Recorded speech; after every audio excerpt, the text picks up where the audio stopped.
4 years ago, we started our rental company in a 10 by 10 storage unit. I sold my necklace for $10,000 to start the business. We put all our profits into growing our inventory We now make over $2 million annually. at 40% profit margin. Stay tuned as we dive into how to reinvest in your business. Reinvest.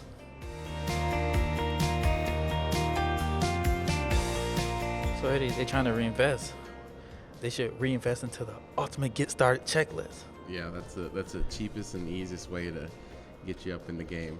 The ultimate checklist, I'm sure you've heard us talk about it every episode, maybe a couple we missed, but it's totally free, tons of information, and it's ever growing. So jump on that, download it, message us if you can't find it, and get the ultimate checklist. It's totally free, at no cost whatsoever.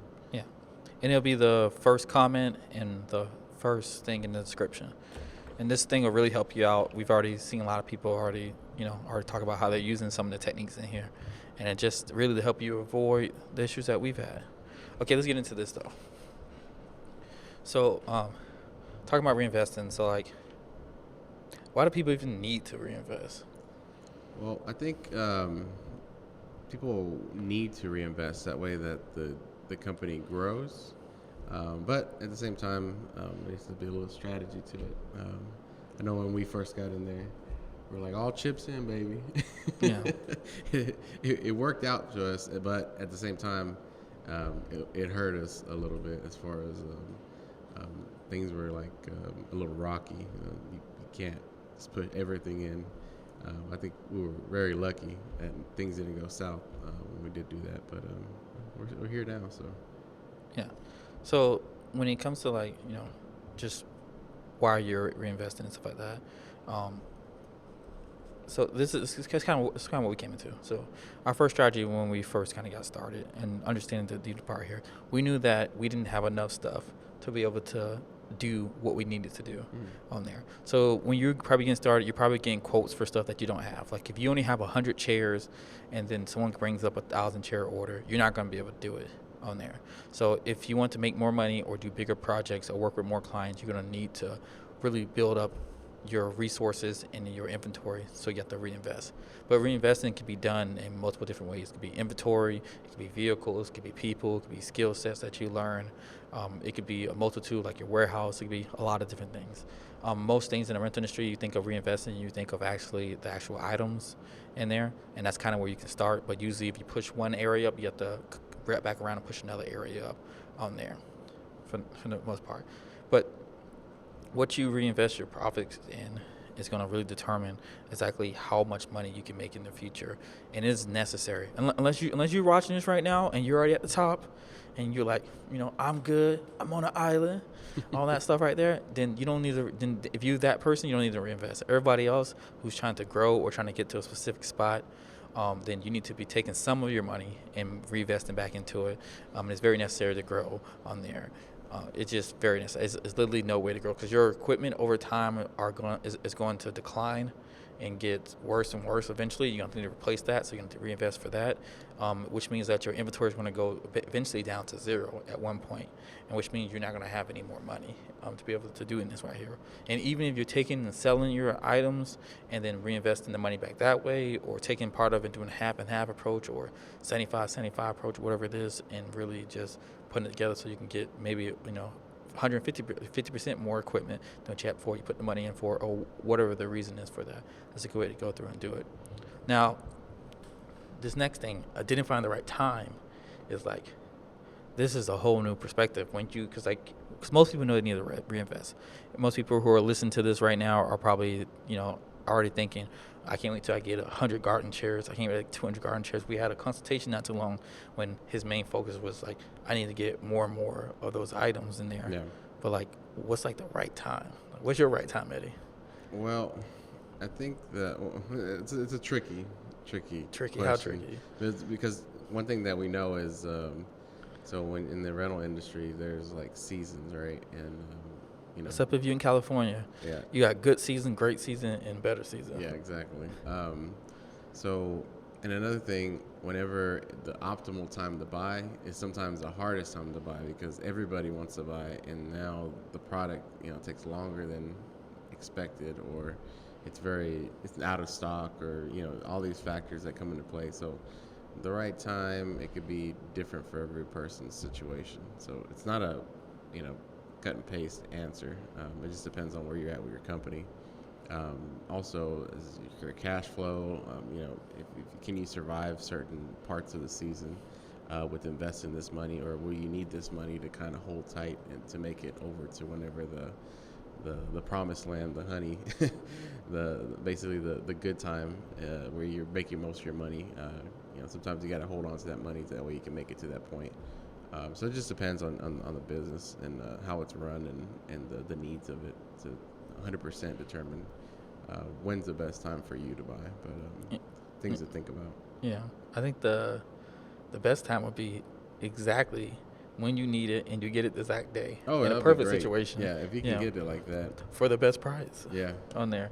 It doesn't really always work that way. But I know for us, when we look at reinvesting, this is where here we'll talk about a little second, the strategies on there.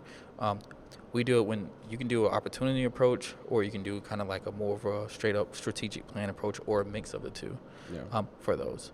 But when I think about the timing for us, we really want to buy our equipment going into the busy season, but not at the end of a busy season, which you're going into a slower season.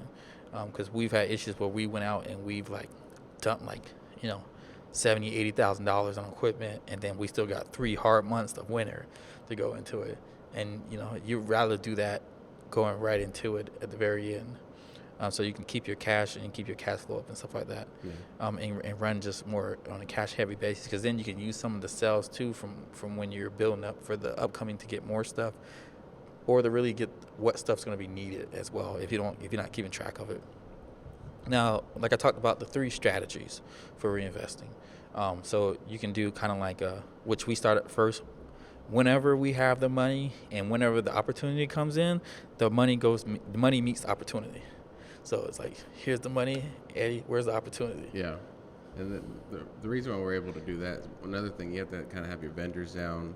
You have to get good relationships. A lot of these vendors, we're able to say, commit to a deal one day, and the next day we're at the warehouse picking up the product. And this stuff can be all over the place. We'll go Mississippi, even Miami, Florida, Ohio. We go all over the place to pick up. I remember that Ohio trip. That was interesting. That was fun.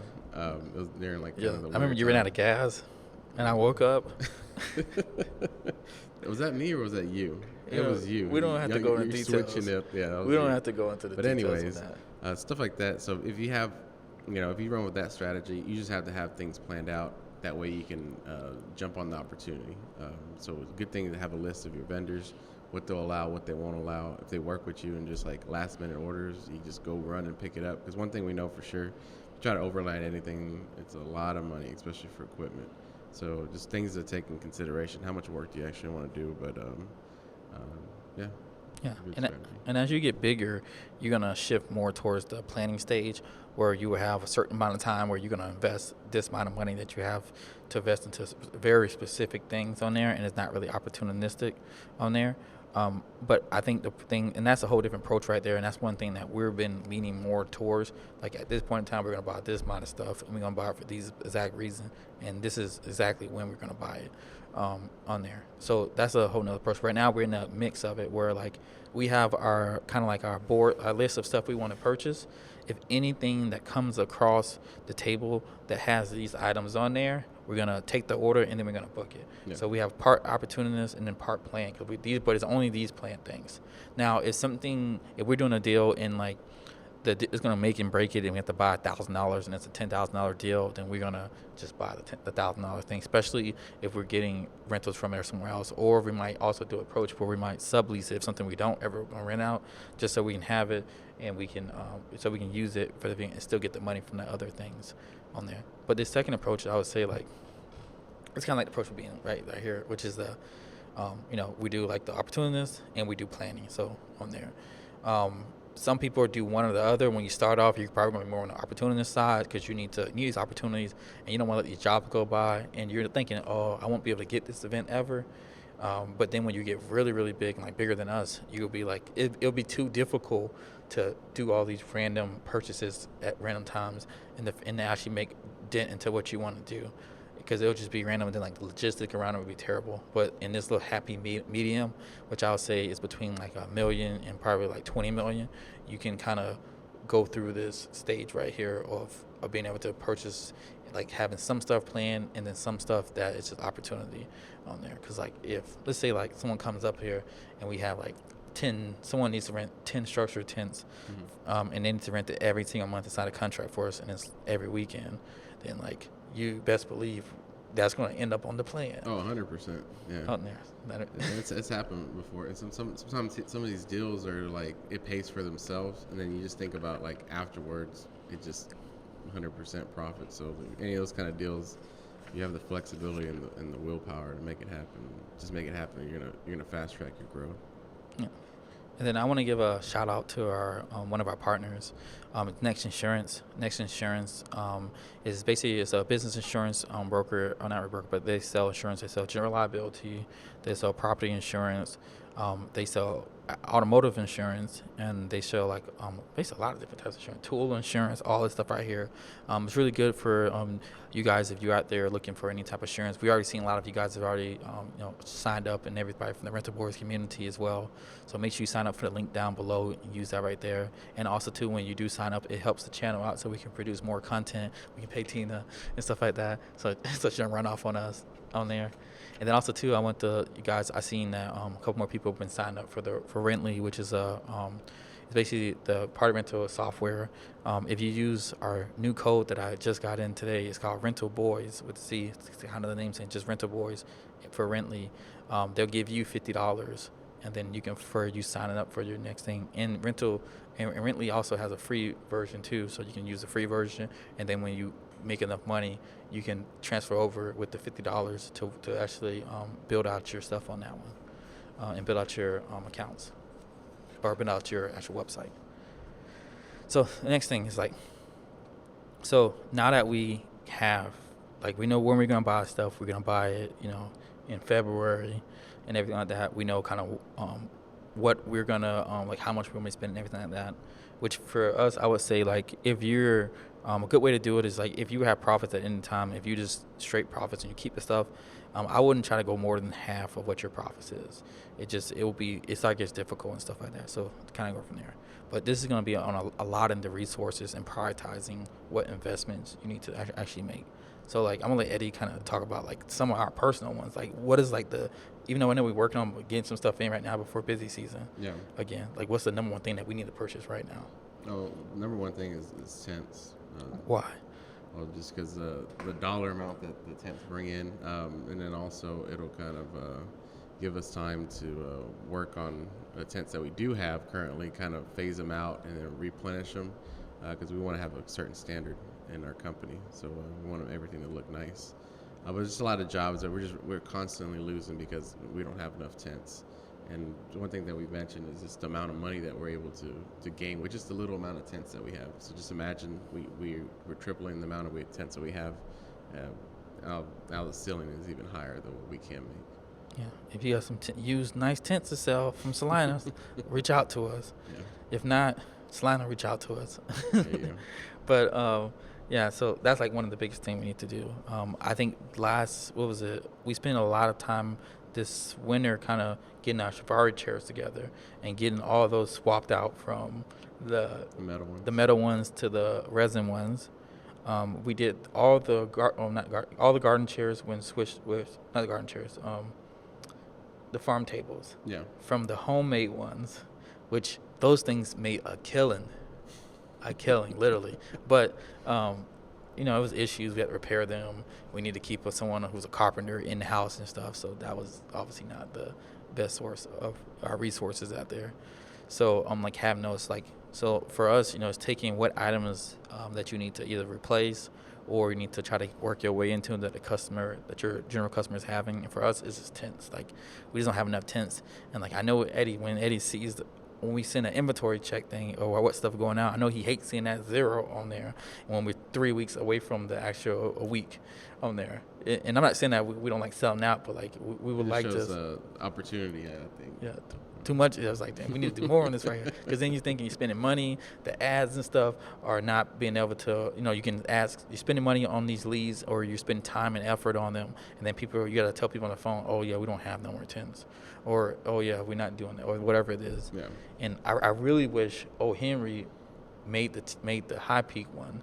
So we can just go there because we'll have so many more tents that we can just go straight there and pick it up from Waco. So if you're O. Henry out there, like, you need to be on that stuff. Like you're missing out. But I guess they've been making tent for 30 years. Yeah. They made some sidewalls for us. The openings. They were pretty good. I liked them. Yeah, they were good. On there. So let's go into the rental rundown. Rental rundown. Yeah, rental rundown. This is Tina threw a name for it. So we're gonna tackling your FAQs. All right. Here we Your go. frequently asked questions. So we have 2 of them. All right. I'm gonna throw this over and let T answer them. That's our new nickname, T. First question is, what to do with delivery leads you don't convert because of price? Okay, so you got the leads, and then they're like on the thing where like, the delivery's too much. So how do you sell them, Eddie? How do you sell them? Yeah. Where'd you use to work out again? So I used to work at Ford. Okay. So how I'd sell them? Well, here currently or at Ford? See him currently. Here currently. Well, how I would sell them is basically see what their price is. What's the difference? So just tell them like where we got to meet at, and then see what you can do. If it's something, maybe they can take a cut of the actual product that they're receiving in order to meet their budget. So there's different methods I would use. But at the end of the day, a lead that's gone is money you already paid on. So, and another thing is they could blossom into more work in the future. So, if it's a first-time customer, I might give it a little leeway as long as it's not too far away. Like if they're saying like it's $1,000 off a budget, I might we might have to do some cutting in order to meet that. But it just depends on the customer. If it's a returning customer, I'll do whatever we need to kind of do to kind of make it work. But at the same time, I need to see as long as it's going to be profitable. Yeah. This is the main thing that I'm looking for. Especially if they're renting something that's like, if they're renting something that is not going out, okay, we're gonna make it work. We're gonna do that, obviously. Now, a couple other options that Eddie didn't even say. He usually always says this on this right here. It's 2 things. So if they can't convert to a delivery, then just see if they want to come pick it up. Save them all the delivery costs. Save us how much of times the ball's in their court. We don't have to worry about being late or anything. It's all on them. It depends on when they show up. That's the first thing you can do really quick. The second thing is like anytime you give a discount or you give up any type of money, you want to make sure you get something back. And this is something that I learned from this guy who worked at Ford Motor Company. Y'all might know him or you might not. I don't know. His name starts with E, I heard. But he always talked about this right here. When you give something, you get something back. So for us, if we're going to give up on costing, we want something back. So maybe that might be, hey, can you I need you to write me a review. Or I need to be, hey, do a case study. I need you to send me some photos, or all of those. Or it could be, hey, I need you to plan out your next 3 events with me and sign this contract right now that you're going to do these next events with me if we're going to give you this discounts. Like whatever the thing is. Or if you do a thing where you used to pay 25% down and maybe you want all the money right now, that could be something that you can work on there. Like generally, from what I've learned from Eddie in this part here, people can have one or the other, but never both. You can have price or you have terms. So if they take price, then you select the terms, and you can make up the value in terms for most of the time. Now, obviously, like Eddie said, if your cost is $2,000 and then their cost is $1,000, there's probably no way to meet in the middle on that one. But if it's like a 10% kind of lean or $20 off a delivery, and then you can get a review for it, or you can get a referral to someone that you might want to meet that they know, or something like that. Or just whatever it is, or it could just be like at each table, maybe they put up your business card on there. Maybe they let you put a sign in the front on there. Just negotiate all these little things right here if you're gonna be doing this stuff right here, because some people are gonna want to haggle with you, and then if they're good people and then they're good customers, like you can still get the money and stuff from them, and you can still grow your business on there, and also making it a great experience for them on there. So that's good. Question 2. All right, so the next question is, what tools and equipment do you need to work smarter and faster? Tools. You don't need no tools. Yeah, right. Use these hands. All these hands, Just your these back. hands. Let me see them hands. Yeah, look at them hands. That's the only tools you need. No, you're gonna need lots of tools, and if you're not using any tools like dollies, tent jacks, trailers, vehicles. If you walk in, dropping these things out by hand, whatever you're doing, you're gonna need some tools on there. But like, what do you think are some of the biggest tools people would need when they're just starting off that they can get? The biggest one is going to be just like the hand trucks. Those things are like come in handy in so many situations. If you can get a convertible one, that would be even better because you can fit it through doorways and whatnot. Even when you do your bounce houses and stuff like that, you're going to need a nice one. I know everybody wants to get the electrical dolly, which I think you should, because I've hauled around water slides wet and they're no fun. But just the basic tools you're going to want to get is like a hand truck. That way it takes the load off of your body and puts it all on the hand truck. Four-wheel dollies, they come in handy. You can even arrange them in a certain way. If you have tables, you can stack them all up and then put 2 four-wheel dollies. That way you can roll them around. Also the same thing with the chairs. When you're going into customers' houses and businesses, they come in real handy. Yeah. Anything else? I think to start off with, I think that's pretty much it right there. I mean, if you're just starting off, just having stuff to move. Too. Yeah, door stops. There's so many times you wish somebody would hold the door. That's a cheap investment. Yeah. You can cut a piece of wood or whatnot. Yeah, or get a nice thick wedge one, from Amazon. Home Depot sometimes don't have them right. They have the real small ones, and you get the door slams on you. Right over it, yeah. Or if someone had to let you in and you have to keep coming across and you get locked out, and that's why you're late to your next job. Mm-hmm. Not good.